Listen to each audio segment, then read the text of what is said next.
شہادت سیدنا عمر فاروق رضی اللہ تعالیٰ عنہ۔ یہ 27 ذوالحج سن 23 ہجری بدھ کا دن تھا جب سیدنا عمر فاروق رضی اللہ تعالیٰ عنہ مسجد نبوی میں نماز فجر کی امامت کروا رہے تھے۔ نماز کے دوران ابو لولو فیروز نامی مجوسی غلام نے زہر آلود خنجر سے خلیفہ دوم سیدنا عمر فاروق رضی اللہ تعالیٰ عنہ پر 3 وار کیے اور آپ رضی اللہ تعالیٰ عنہ زخمی ہو کر گر پڑے، اور پھر حضرت عبد الرحمن بن عوف رضی اللہ تعالیٰ عنہ نے نماز کی امامت کروائی۔ بدبخت قاتل نے مسجد سے بھاگتے ہوئے 13 کے قریب مسلمانوں پر حملے کیے، جن میں سے 7 شہید ہو گئے اور بعد میں پکڑے جانے پر خودکشی کر لی۔ آپ رضی اللہ تعالیٰ عنہ کو بے ہوشی کی حالت میں گھر لایا گیا۔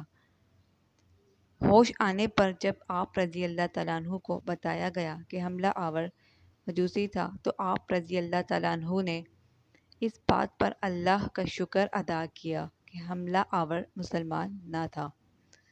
آپ رضی اللہ تعالیٰ عنہ پر خشیت الہی کی کیفیت طاری ہو گئی۔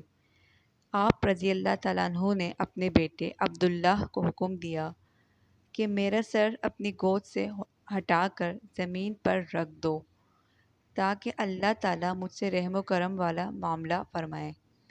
اس موقع پر عبداللہ بن عباس رضی اللہ تعالیٰ عنہ آپ رضی اللہ تعالیٰ عنہ کو تسلیاں اور بشارتیں دیتے رہے۔ 3 دن کرب میں گزارنے کے بعد آپ رضی اللہ تعالیٰ عنہ زخموں کی تاب نہ لاتے ہوئے یکم محرم الحرام سن 24 ہجری کو 62 سال کی عمر میں جام شہادت نوش فرما گئے۔